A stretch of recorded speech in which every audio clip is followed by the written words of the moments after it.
40 வயசுக்கு மேலே இருக்கிற ஆண்களுக்கு கவுண்ட் ஓகேவா இருந்தாலும் குவாலிட்டி குறையும்.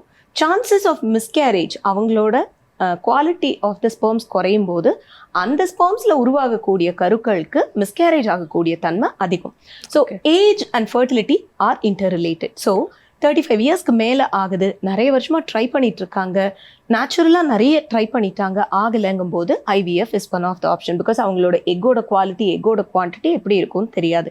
ஏஎம்ஹெச் பண்ணும்போது sometimes the value is less than 1.1ங்கிற லெவல் வந்துச்சுன்னா yes we are a little concern, because egg producing capacity அவங்களோடது குறையுது. Decreasing ovarian reserve or poor ovarian ரிசர்வ்னு சொல்லுவோம்.